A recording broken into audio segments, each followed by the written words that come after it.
Whoa, that was a hard stop right there. How are you? Welcome in to Innovative Strategies with Bill Hasse, the show that's, well, it's all about financial literacy, small business development, you name it. This guy covers it, and it's not the stuff that you're used to. This is good stuff.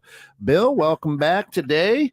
College the Easeful way. Hey, Ken, how you doing, man? It's not this is better than the usual stuff, or it's not your usual stuff, meaning your usual stuff is like crap? Well, like Grandpa used to teach or whatever, yeah. Not the old school stuff. Yeah, there's still a lot of that out there. I was in my other studio yesterday doing some recording there, and we had a gentleman we were interviewing, and I sat there and just said, oh my, this is old school stuff.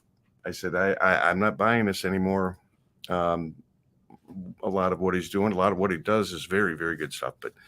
But so we still have folks needing to make that change and that flip.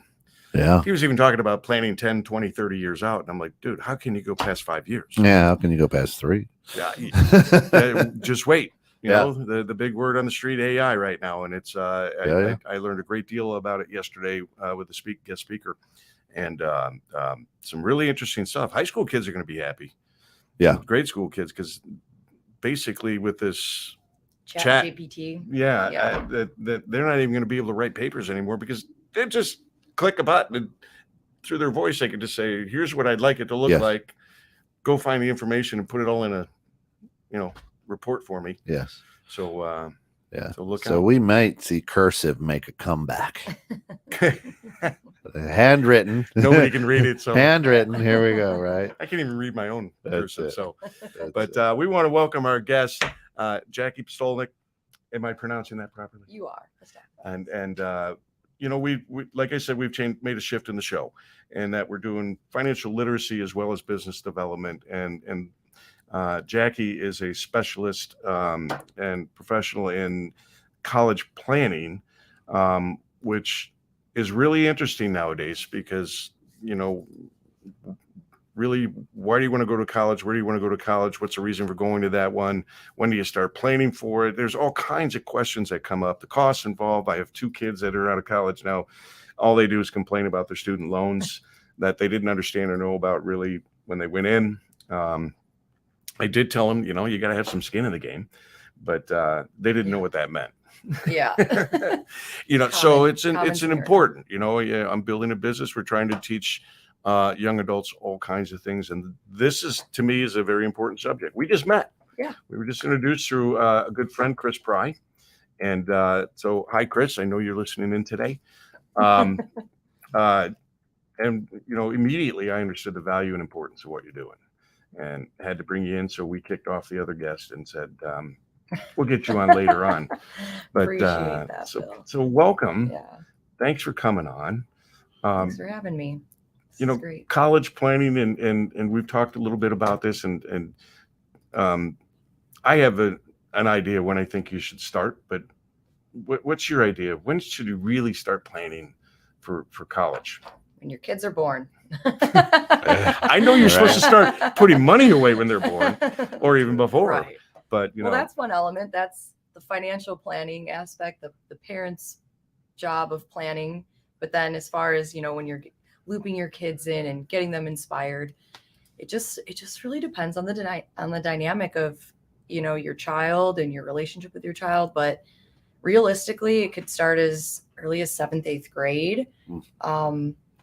Making sure you're picking classes that make sense. And that was my thought. That was my thought, because so going into high school, typically you don't start thinking about this till your junior year, right? And then you're supposed to meet with if you're lucky, and you're supposed to start applying to colleges, right? And you're supposed to have that meeting with the counselor, of which, as I understand it, only about 50% of the schools in the country have a counselor, and the average typical time a student with that counselor is 8 minutes.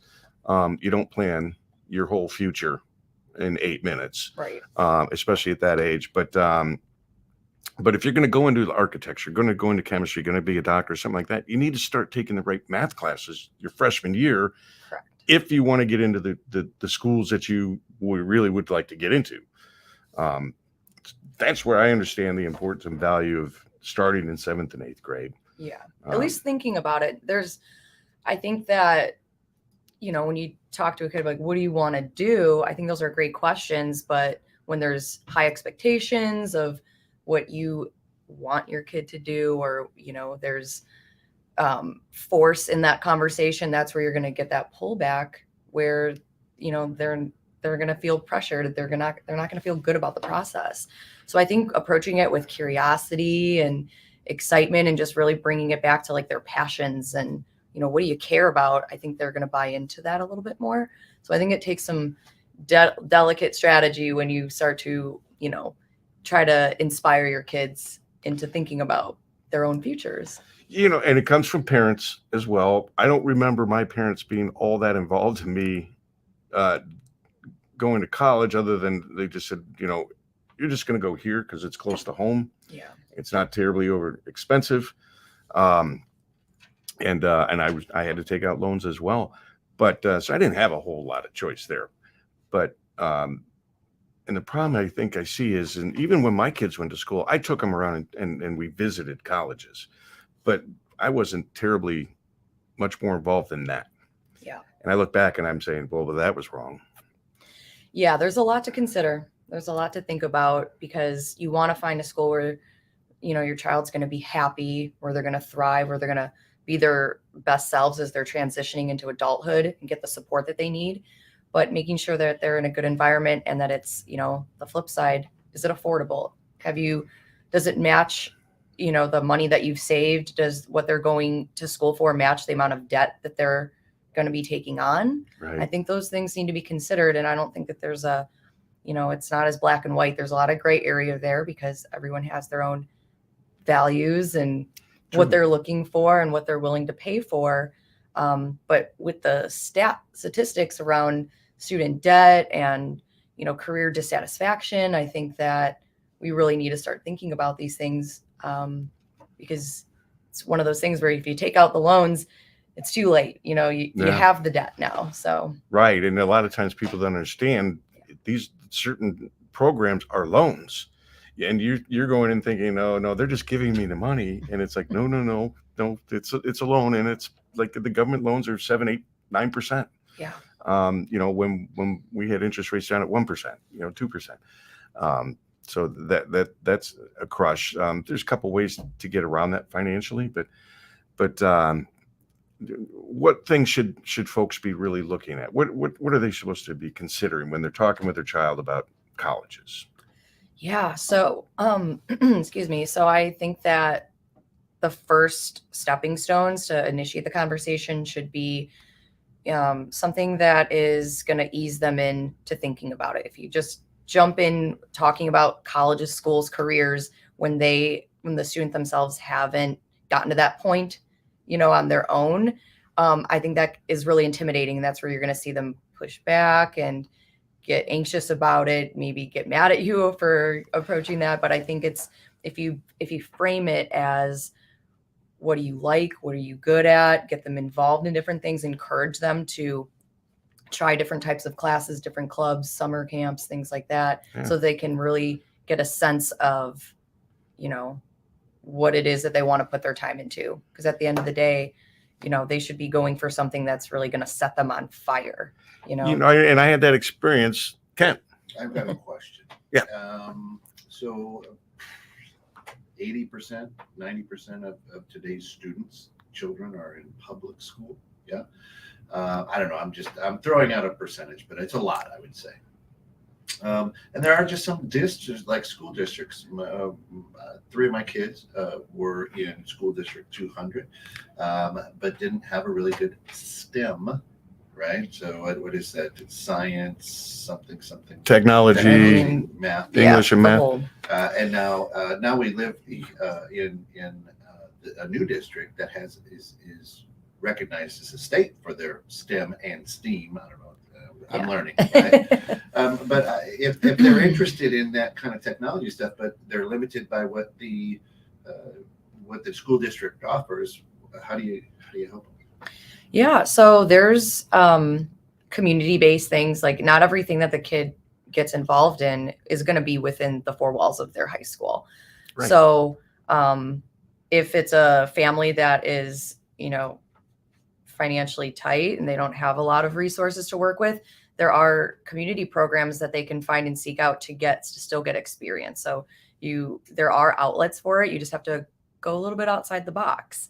And so, but when it comes to, preparation for college, if your high school isn't offering the breadth of, math classes and, specific engineering types of classes that you might want, you can seek them out at a local junior college, which is a great option. They have, most junior colleges do have some sort of option for high school students to get engaged, which is great. But also colleges don't count that against you. Like they have assessments from each high school to show what it is that they're offering and how much the kid is getting involved in what is offered. So a child isn't going to be,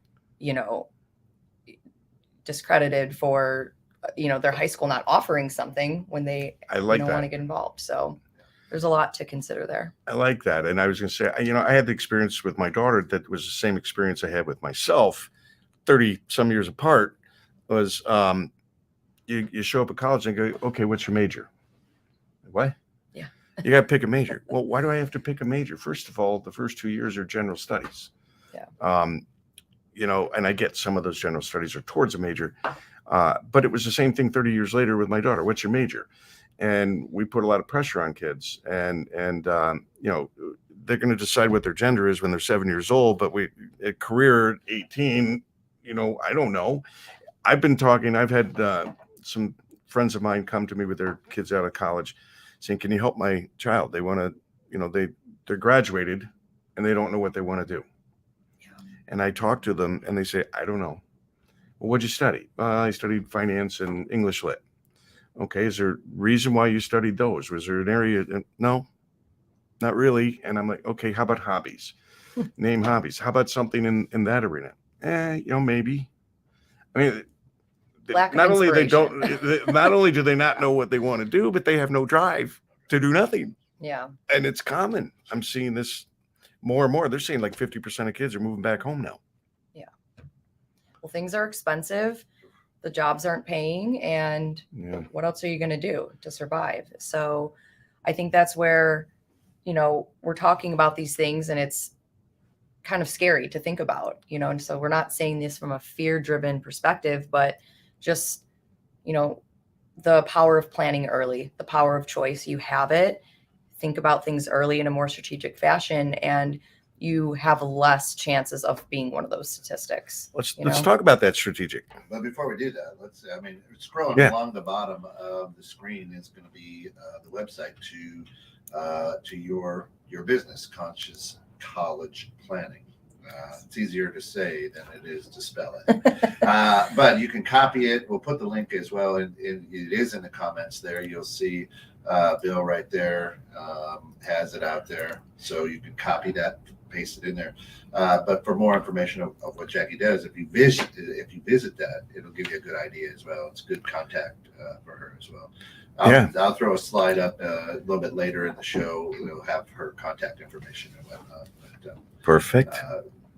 Great. Perfect. It's not a scary website. Sometimes you go to those websites, they're scary. So it's a real user friendly, easy. Thank you. And I would think this goes out to all of my teachers and people out there in the school districts is you might want to share this website. Right. And most teachers are so dedicated to helping their students. Yes. And this is part of that. But let's get into some teeth of this. Strategies, right? This is all about building a strategy. How do you do that? Yeah. There's a lot of moving pieces. And there's a lot to consider and a lot to digest. So my number one thing that I always say is to start early, right? So we talked about that already. I personally start working with families typically when they're a sophomore in high school. Okay. I'm not opposed to working with families earlier than that. It just, the percentage of it's not on the radar. Yeah, it's just not on the radar for most people. Yeah. But regardless of how ready you feel, sophomore year is an excellent time to really start those conversations, engage. The students already had a year of, getting acclimated to high school life. And so they're a little bit more comfortable in that area, because that seems to definitely be their priority, right? When they're transitioning from, grade school into high school. So, right. So we want to start early. We want to have the, conversations, get students curious, get them kind of excited and motivated, encourage them that this is going to be a fun time. I always pitch the, looking for colleges and identifying ones that are going to be a good fit for you as like online shopping for college. So usually when you pitch it like that, they're like, oh, well, okay, I like shopping. Like, let's do this. So Google. Yeah. Here we go. Yeah. So, but before you even get there, I think it is good to start getting kids, actively thinking about, writing about, talking to you about what it is that they want to do. So I think doing some sort of online career assessments are great. To just not from the point of we want you to choose your career, Right. but just thinking about them, because it helps you to understand what you're drawn to naturally, what you're, what excites you, what subjects are going to be of interest to you. So it kind of just helps that like sorting, because if you say like, I don't know what I want to do, well, how do you get to know what you want to do? You research it or you get involved. So I literally showed up to University of Wisconsin Whitewater and they said, what's your major? I said, I don't know what you got. Yeah. Seriously. And you should, and yeah, in a perfect world, right? We should be knowing what they have prior to going to the college, right? Yeah, right. I knew I was going to go into probably in the finance world at the time, but we didn't. That's a great idea to take some career testing and just to get ideas and thoughts, because I guarantee you don't know all the majors out there that you can hop into, and there's a lot of different ones, and different schools have different ones, and it again, the high schools, like we've mentioned, some have more programs than others, right? So kids are a little bit more diversified in their learnings, and that creates more opportunity, right? Knowledge creates opportunity, and so we're not on a level playing field here, right, by any means. So having somebody who can help you get to that level playing field, I think would be very, very important. Yeah. Just a quick question. Yeah. So I go to work with you and your company and with my kid, and everything's great, and we point them in a direction, right? And I'm showing up on screen right now. This is just kind of a list of some of the things that you do and help families with. Has it ever happened? It probably has, and I don't know. So we're going down this path because my sophomore absolutely passionate about this. They get to college, and then they're in their sophomore year of college and go, oh, I don't know. I don't really want to do that anymore. Yeah. Happens a lot. Do you see that a lot or no? I see it less often with students who have actually done research in their earlier years to understand what there is, because let's say, let's think of something. I'm passionate about photography, we'll just say, but have you really done the research to understand what a career in photography is? Doing photography as a hobby is a lot different than having a career in photography. So by doing some pointed research ahead of time, you can kind of understand, do I like that lifestyle that comes with it? And a lot of times, of course, there's going to be situations where you just don't know till you're doing it. But, with the 10 years of experience I have underneath my belt doing this, with 8 of that being specifically in admission, overseeing like admissions and prep. I'm just seeing that so many more students who have said, oh, I'm really into this, but they haven't actually done the research. They're falling in love with the fantasy of whatever that study is. Yeah. So that's what I see happen. Let me real quick just say hello to Gary in Singapore. I hope all is well, and you're living life large and enjoying. Ted, thank you again for joining the show. Appreciate that. But I want to extend upon that, because changing your major after you've already chosen it, say after your freshman year, after your sophomore year, that costs money. That costs time. Yes, a lot of times it can. In some cases, it works out and you can still be on a 4-year track. it's where you have to be really engaged with your counselors at the college if you're at that point and you realize that you need a transfer. But yeah, if you found out that what you want to now transfer into is not offered at your college, now you're having to start admissions all over again and apply to multiple schools to see who will accept you for transfer, compare your financial options. And sometimes a college isn't going to offer you a scholarship for as a transfer student that you experienced as receiving a scholarship as an incoming freshman. So there's a lot of different scenarios that can play out There is. there. I bet most people don't know, because I study education for financial literacy, and most people don't realize that the average college student doesn't graduate in 4 years. It's much longer. It can be 5-6 years on average. Yep. And part of that is due to the fact that I'm changing majors, or maybe now I'm going to double major. There are programs, there are schools out there. I mentioned to you about my daughter. We looked at University of Minnesota, Minneapolis, and they had a guaranteed pay this. You get 13 credits are covered each semester. Anything over 13 is free, and they encourage you to take other courses to look at the world in different ways and do things that you didn't know you might be interested in. But they also guaranteed you'd be done in 4 years. Yeah. And there were people that we heard speak to us, sophomores or people who were graduating, that said when they were sophomores, they still didn't know their major. And here they are in their 4th year about to graduate with a double major. Yeah. So there's some really good schools out there that can get things done and know how to. Then there's the other schools that are like, we like that 5 and 6 year program because, we're charging you $100,000 or 150 or 200,000. Yeah. It adds up. It does. And, planning for things like how far away from home do you go? How much is that going to cost? Well, here's the eye-opening thing for me, and I've had two. I've got older kids, right? Yeah. I've got one in college right now, and I got an 8th grader. But after digging through your website and taking a look at things, even the community college, which a lot of people will go to get the quote-unquote generals out of the way, may not transfer if you don't know where you're going to. Yeah. So I know a young lady who, took all the honors classes in high school and transferred over. So she really got her associate's degree in like a year, because of all the honor classes. Yep. Well, her dream was to go to, I think, Tennessee or Alabama or something like that, right?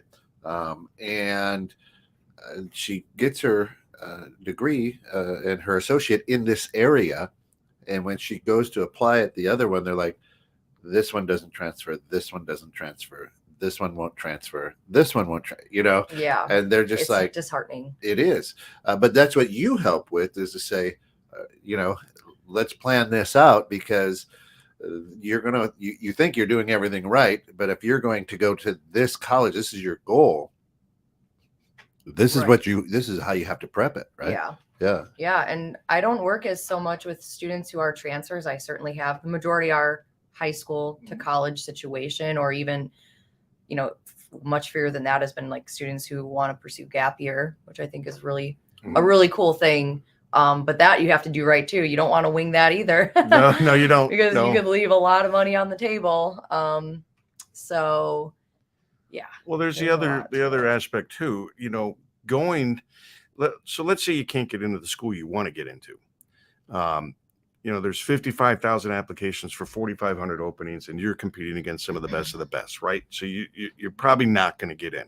An alternative option is to go to a community school. Yeah. I mean, McHenry Community College here, I know some wonderful professors there. I work a lot with community colleges throughout the whole state. College of Lake County, CLC, outstanding school, where you will be able to get in after your freshman year or your sophomore year, because there are openings, because kids drop out. Right. And the schools need to fill those gaps. Right. But you still have to pay attention. What can transfer? You have to have that plan, right?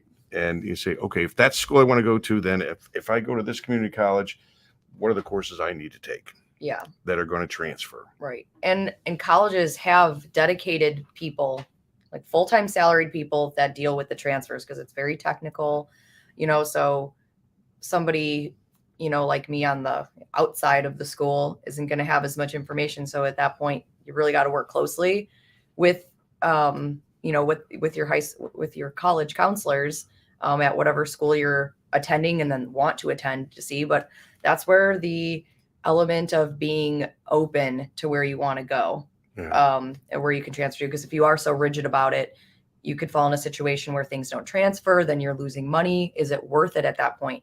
Always bringing it back to understand, like, is this worth the value? Like, what is the value of this? What am I losing if I go for this and I have to pay a little bit extra? Just always comparing the pros and cons and being conscious about your decisions so that you're ultimately choosing the best thing for you holistically for in the present and thinking about the future. And this is what we talk a lot about here on all of my shows: planning. Yeah. Everything is about planning, and I'll admit I wasn't the greatest planner growing up until I got like really old, and then all of a sudden I build this new business, and it's like you got to have a plan. You can't build something this big without a plan, and I have that plan, and it's like, wow. It makes things so much more clear. There's a path. I know what to do step by step. I have it written out. And boy, is that helpful for you in life going forward, just to get that mentality. And and I think sometimes people are afraid of plan because they think that it's permanent or that it can't change, but that's not true. Having a plan gives you a foundation to stand upon, and things can adjust. But if you have that as like your beacon to fall back on when you're going through something that stresses you out, because especially college, like it's an emotional decision at some points. And so if you can, just remind yourself like, okay, let's revisit our plan. Is everything still in line? Do we need to make a little changes? I can't tell you. Just a couple questions. Gary asked, is community college similar to a junior college in the United States educational? Yes. Yes. Yeah. Yep. And then Ted asked a great question. At what grade in school would you recommend students start applying for scholarships? You can start applying to scholarships when you are in elementary school. Really? They're not as many as when you're going to be in high school, but they're out there. Wow. Yeah. So Great always question, having, Ted. that's a really great question. And I think if like the younger that you start to do it, that the more comfortable that you and your student are going to be with doing it, knowing that it's a numbers game. So the more you apply, the greater chances you have of getting something.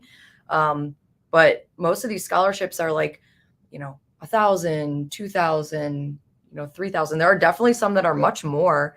There's a lot of $200, $300, $400, $500 ones out there too. It adds up. Don't they come out with a book about 6 inches thick of Yeah. all the different things you can apply to? Yeah. Yeah. And a great place to start is locally. See what is available to you locally, what is available to you through affiliation. Mm-hmm.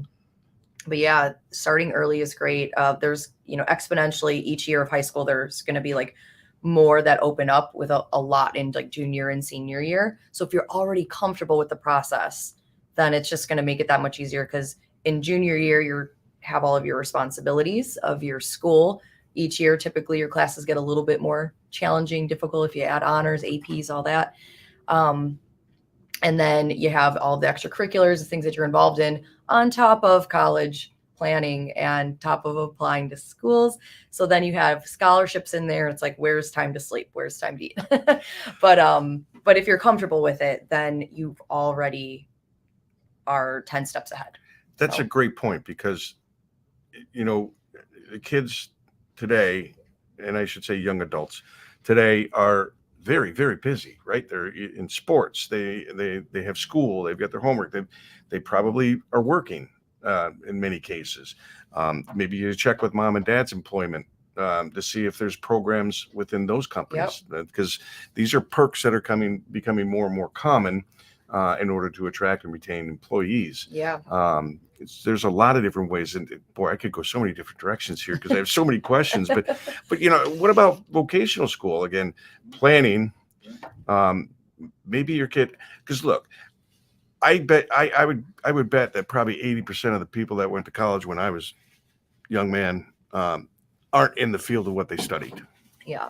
You know, Well, that's because a tablet was not a computer at that time, Bill. no, it was still in stone. I get it. That's right. It was, but you know, and that's true. Like my son's not in the field that he studied, and his wife, my daughter-in-law, is. Because if you mention photography, she's a wedding videographer and doing amazingly well, because she just works hard. But and it sets her on fire, probably. It She does. loves it. Yeah, she loves it, and she's great at it. Yeah. That's why, you know, if you're passionate about what you're doing, you're going to be good at it and great at it. And that's the thing. Yep. You know, we get this saying all our lives, generation to generation: do what you love, and you'll never work a day in your life. Well, okay, that's easy to say, but how do you find that? If you're not planning, you're never gonna. You're pure luck. Yeah. Gary says in Singapore it's the same over there. They're getting degrees and they're not grabbing the jobs that they get degrees in. Yeah. Yeah. Well, there may not be jobs out there. You know, that's another reason to have someone like you come along and talk to, because I'm sure you're on top of the fact. Okay, going forward, what are the areas that are really going to be booming? You know, we know, like I can tell you, financially, you look at healthcare, you look at IT, right? You look in those kinds of worlds, and so maybe you might want to look into that area to see if that interests you at all. Yeah, and so that comes into play. So I don't lead with that. I'll lead with, let's do the assessments. Let's kind of talk about what you're interested in. Then we go to the research, and then through an amazing resources, O.net, I believe it's called, or OneNet. Yeah. I'll get back to you on that. But it's a free government site. See if you can find it. I think it's O.net. Yeah, it's a government sponsored website, but it's amazing. The research and data that's collected on there to give you trends on what's the projections of growth in this industry. Yeah. So it's giving you a lot of information, like what kind of education do you need to go into those types of jobs, and it's updated for you're not going to go on there and be like, yeah, it's not your standard like auto mechanic, baker, and no, it's marketer. It's like very specific. So nowadays really it's like nice, spy balloons, things like that. Right. Yeah. So yeah, is that it? The net? Yep, that's it. Thank you. It is O.net. We'll put it out there. Yeah, it's a great site. So yeah, I think just really starting with, it's a process. Yeah, starting with the student, just bringing it onto them. If you don't know yourself, how are you going to make decisions for yourself? Right. So and honestly, how can you put that kind of pressure on a young adult with limited experience? And trust me, I knew when I was that age, I said, I know my world. Not mom and dad, you don't know my world. I know my world. And now I'm on the other side of that coin and sitting here going, wow, how are we put in a position to have to make a decision that is life altering? Yeah. That it will direct my life going forward, either in a positive or a negative way. And I can't see, it's pure luck if you don't plan. Yeah. And it works out for some people. It really does. There are some people, but man, the number of individuals that I have come across very different age ranges that have debilitating debt, and it's, and at the end of the day, it's like, okay, it doesn't mean that your whole life is ruined. You can always have a new beginning, but it's like, wow, did I really want to put myself in that position? So yeah, I have spoken with young adults just out of college and everything, and let's say it's 3-4 years out of college, and they look back and they say, don't know if that was worth it. Really don't. Now, anybody who knows me personally knows I'm kind of anti-college, because I think it's a great place to transition from living at home to a financial literacy company. Yeah. Right. So, I'm going back to help. So, if you wind up doing something stupid like I did and leaves college after a year and a half, and go to work, you'll find yourself in hard times. But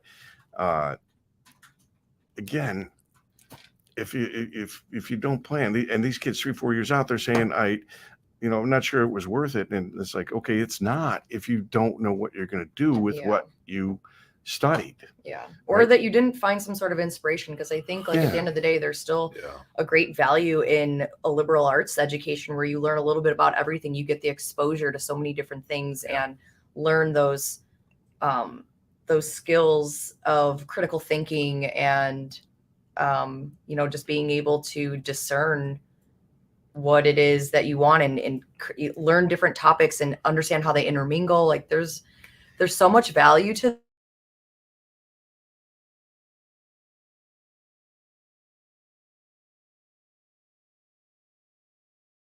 Dad do. Right. My dad was a salesman. And all of my life growing up, he'd bring all these salesmen home and they would look at me and we'd talk and stuff. And they say, you're going to be an amazing salesman when you grow up. And it's like, that's the last thing I want to be. Because I don't like you guys. You would sell your mother, you know? It's like, and it still cringes me to meet people, and everybody's in sales to some extent, but to meet people who are just pushing a product or a service and they just don't get it. Yeah. People buy because they like you, and people buy because you have a product or a service that solves a problem they have. Right. Not because you have the product or the service. So don't push it down my throat. But we do tend to gravitate towards, something our parents have done because that's an area we know better than anything else. And not saying we know it very well.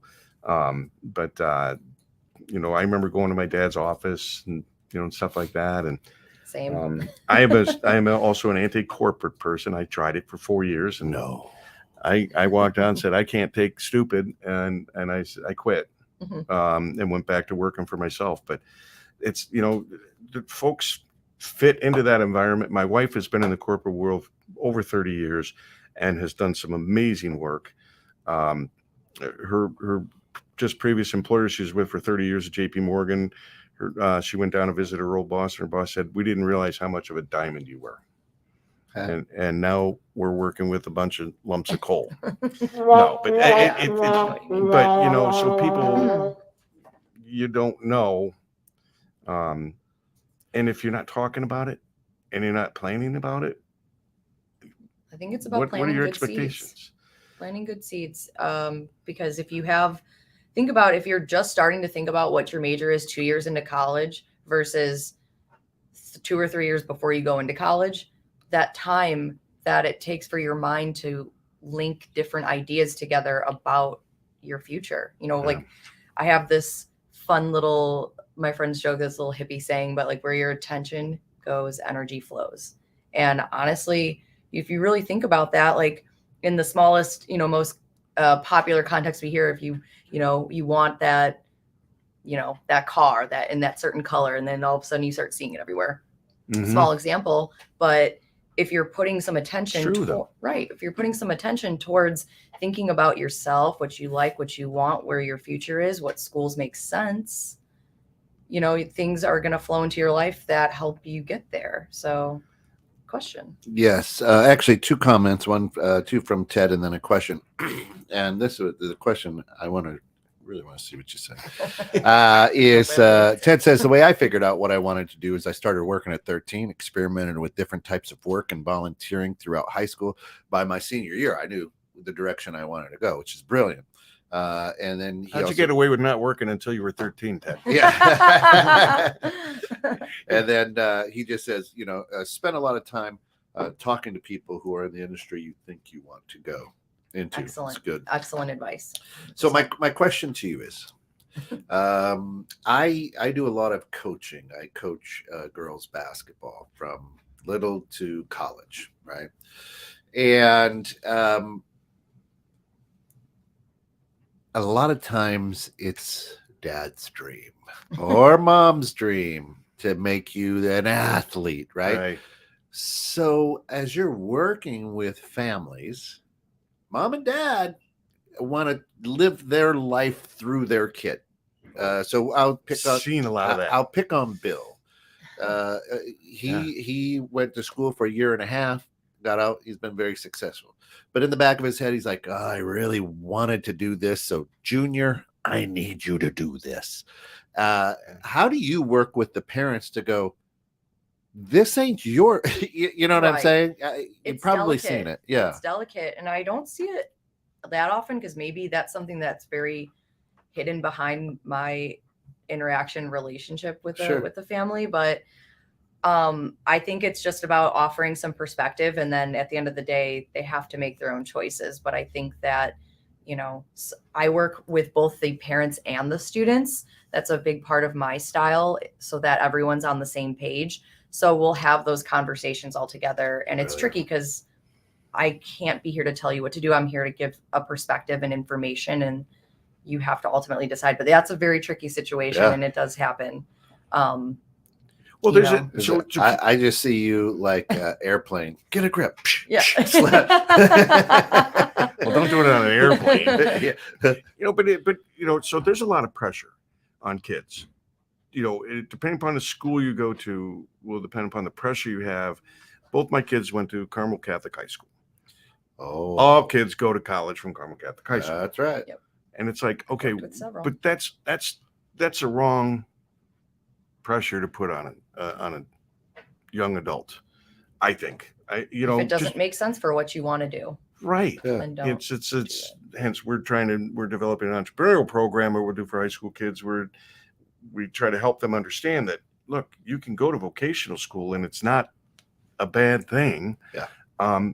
Because you're going to go with the mindset that I'm not coming out being a one person, one truck business. I'm going to start that way, but I already know how to build the 3 trucks and 5 trucks and 10 and 20. Yeah. If we provide that type of an education and understanding, it opens up another world.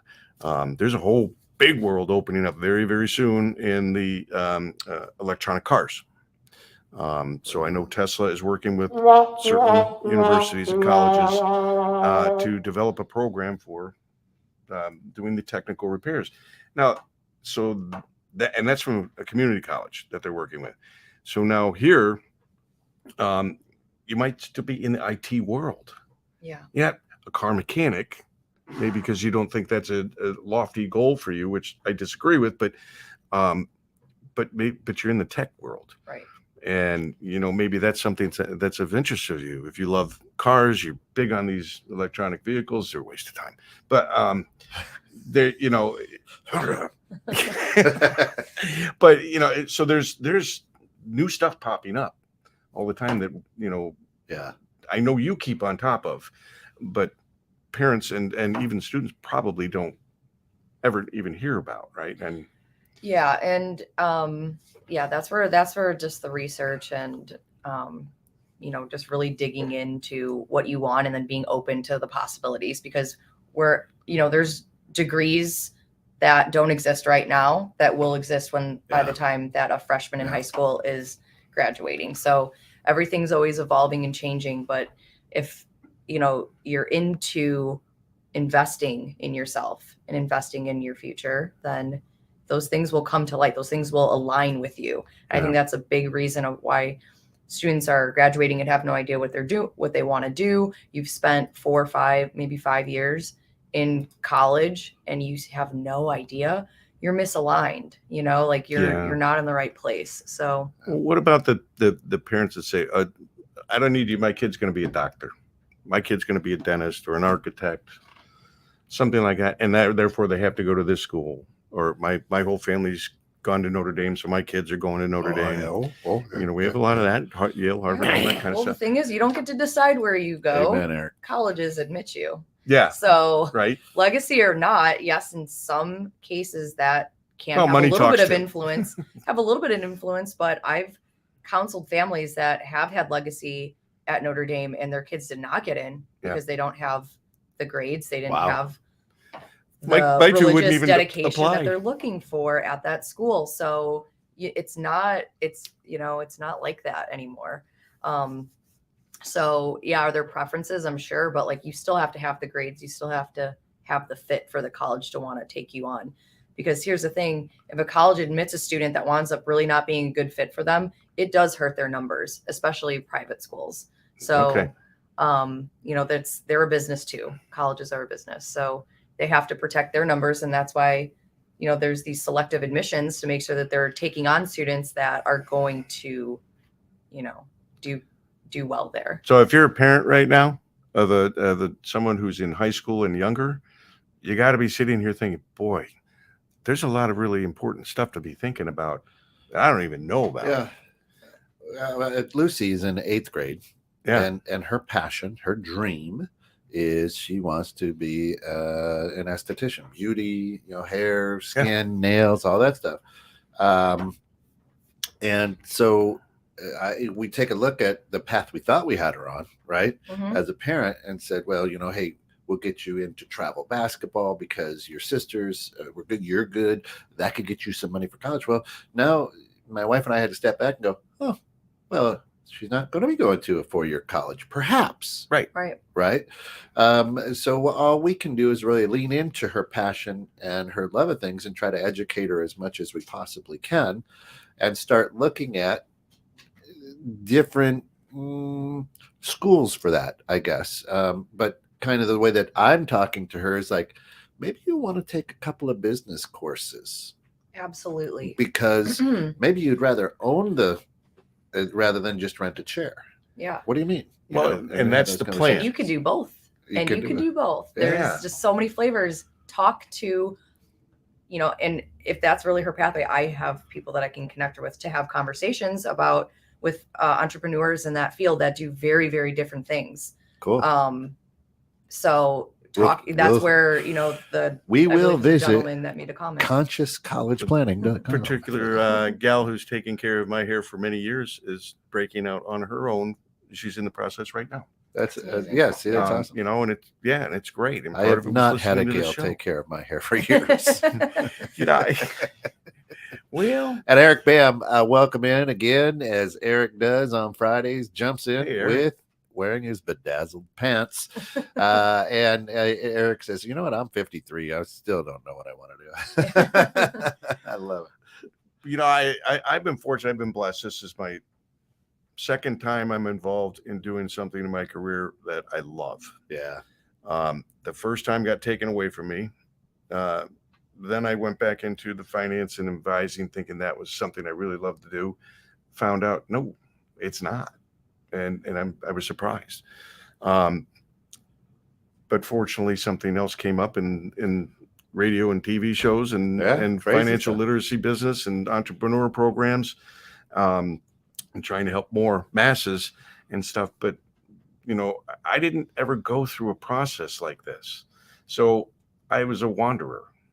I mean, my first career in the trading pits for 20 years happened on a farce. I mean, I just went on an interview with a friend who was getting interviewed. I wasn't even set up to be interviewed. Yeah. And the amazing thing is, Bill is 26 years old. So that's how stressful the pits Child are. prodigy. I just look a lot older because of all I've been through. Child prodigy. Oh, yeah. Yeah. He was the Doogie Howser of the pits. A lot of people don't even know who that is. No, I know. It's bad. Which means I'm more than 26 because I do. That's right. So as we're talking with Jackie today, and you can visit ConsciousCollegePlanning.com. And here's what I'm going to say. I haven't worked with her yet. We will. But having 3 kids who are 1 in college and 2 to get through, the stresses. There's stress, and if you have your first child and your first child is 8th grade through senior, it's stressful. It's right? Like, oh, what do I do? Second child, it's like, eh. And from diving into your website and things like that, I go, oh, that would have been nice to know. We missed out on my first son, the FAFSA cutoff thing. Now what? Yeah. Right. Whoops. So there's things that a lot of people don't, and it takes away the stress. There's always going to be some, but it just taking a look at the just knowing that you can call upon somebody to have guidance that's specific to you, I think is really nice. That's been the number one feedback that I've gotten from clients, and that have graciously left me beautiful Google reviews on my business page. But that's a big thing, is like, you just made it less stressful, Well, so here's, you bring a good point up too, because the main focus, I think, of parents is most likely how they can pay for it. Uh, They're so focused on the financial Yes. side of it that they forget that this is a life-changing decision. Yeah. This is a huge, heavy. biggest moment Yeah. in life for that young adult. Yeah. And you're more concerned about how am I going to pay for it, or how much is it going to cost? It comes up a lot, but you know, what do people do when something overwhelms them? Procrastinate on it. Right. And yeah. so you They shut don't down. want to think about it because it doesn't feel good to think about how am I going to pay for something that costs $50,000 a year. Even our No. flagship university in Illinois, University of Champaign, Urbana-Champaign, it's depending on your specific major, the cost of attendance, which is tuition, fees, room and board, is anywhere between 32 to like 37,000 That's for per in-state. year. In-state student. Highest So- in the country, I believe, for in-state. Yeah, and I actually don't know that off the top of my head, but I wouldn't be surprised. Yeah. So it's definitely got to be up there. DeKalb's up there. You know, Yeah, and I actually have like a little case study to demonstrate the importance of planning ahead and what does that actually translate into for parents and for affordability. So Big Ten schools, everyone wants to go to a Big Ten school. I pulled Michigan State University. It's not certainly the most popular Big Ten schools that kids have on their list, but it's up there. don't tell a good buddy of mine that. Yeah. I love state. $55,000 per year if you're not from Michigan. Okay. Yeah. $55,000 per year. And you're like, some people would just be like, all right, we're not going to apply at all because that's not doable. Well, had you known that if your child applies by a certain date, has certain GPA and test scores, you can get anywhere from $10,000 to $32,000 per year to attend. So now you're putting it in the realm of being more affordable than your flagship Wow. school. So now it's more about, is that the right school? Exactly. Right. And so there's a lot to balance when building a college list, which is something that I think is one of the most valuable things that an independent educational consultant can help families with. So, for Love example, that. at MSU, Michigan State University, if your child has a 3.5 GPA, 30 ACT, which is also like a 1,400 SAT, estimated scholarship is about $10,000 per year. If that student selects on their application that they want to be considered for honors, the MSU Honors College, and they get selected for that, their scholarship can go up to $15,000 per year. And over 4 years, what is that? A total of $20,000 in savings just by considering, and it's got to Right. make sense, right? It's got to make Right. sense that you would want to do the honors college, but now you know to look into that because that could up your scholarship. Now, if you and your student have planned ahead and have a good strategy, and your standardized test scores are, falling at like the 30 ACT or 1,400 SAT range, in your first time taking it, with a little bit of preparation, can you bump it up to a 33 ACT or a 1,450 SAT? And then that could get you up to $32,000 a year at that school. So this is where planning is massive. Now, if you apply to MSU November 2nd instead of November 1st or earlier, you will get nothing. You will be considered for no scholarship. Wow. Wow. And that sounds early to me.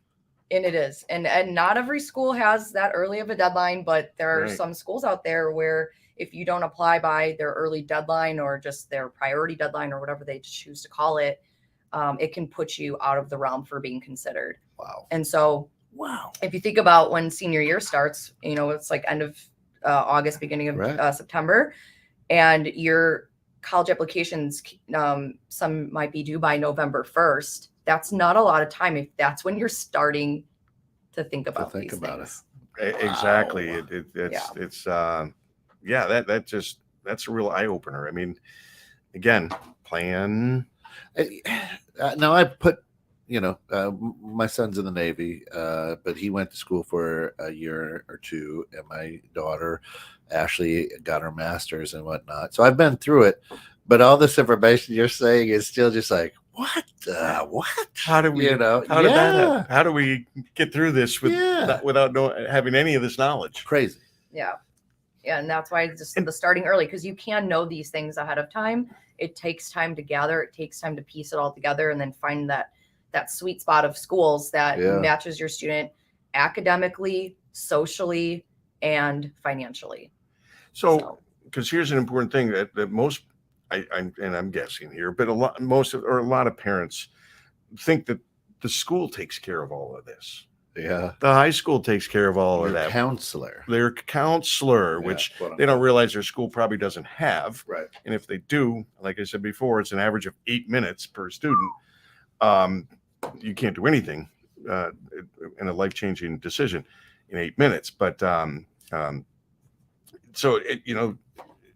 don't assume that high schools are going to be there and show you and tell you how. And there are resources. There are, but is it going to be specific to you? Is it going to be specific to helping you analyze your financial position to know how colleges are going to be interpreting that and how much money you can qualify for? So one other thing I'll mention before we wrap up is, let's take Northwestern, for example. Great school, local school here. If your student has a 4.0 GPA, perfect ACT score, perfect SAT score, guess how much they'll get from Northwestern? Nothing. What? Nothing. They Go to don't really MSU? have merit scholarships there. Oh, Like how a school like MSU might have. So they are awarding a student based upon your EFC, which is your expected family contribution fund, which is now being changed. That's an interesting. Which is now being changed to SAI for Student Aid Index. That's fun. That shelters what they really want are saying. Yeah. So you need to fill out your FAFSA and then an additional form called the CSS profile, which is like the FAFSA on steroids. You have to fill those things out in a way that is, that all is congruent and makes sense so that the college can understand your financial picture. Mm-hmm. They analyze that and decide if you qualify for any money for their school. Now, Northwestern costs $83,000 per year with tuition fees, room and board. That's not including books. It's not including transportation. Yeah. $83,000 a year.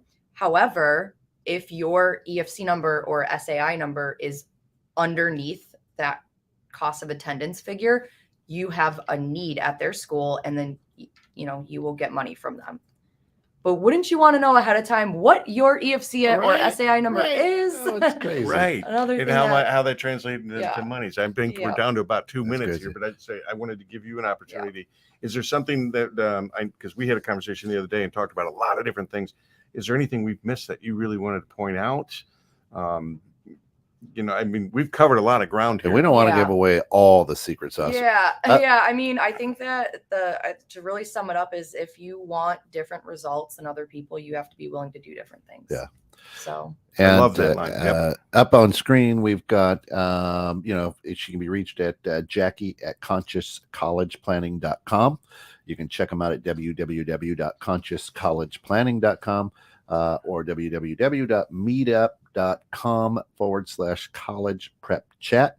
Facebook, Instagram, you name it, good stuff. The Meetup group is a free virtual group for parents of high school students to join, and we're going to be meeting virtually maybe once a month, maybe at sometimes twice a month, to just connect, see what the issues are, celebrate the triumphs, and then talk about the trials that they're going through. That's cool. And then I'll be doing free mini workshops on that. Quick tip for Eric, since you don't know what you're going to do, it's at 53. There's a there's a test you can take. So what's the color of my balloon? It's about a 40-year-old test, but okay. There you go. We're going to put it in perspective. We'll fit it right in there with them.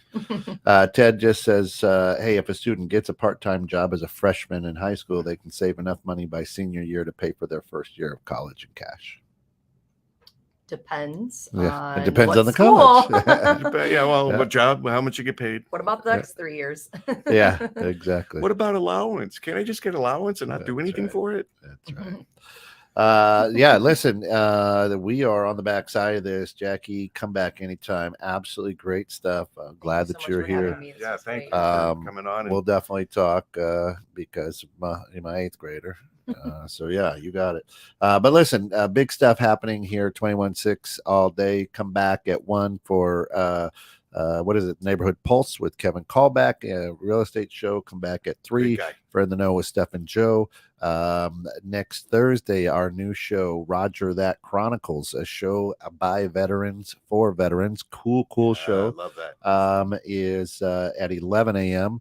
And keep your eye out for Leveling Up with it's a DCCS production with Drew Cappuccino on how to level up. It's just great stuff. So for all of us here at 21-6 and that, Jackie, thanks for stopping by. And until we see each other again, be good, but more importantly, be good to one another.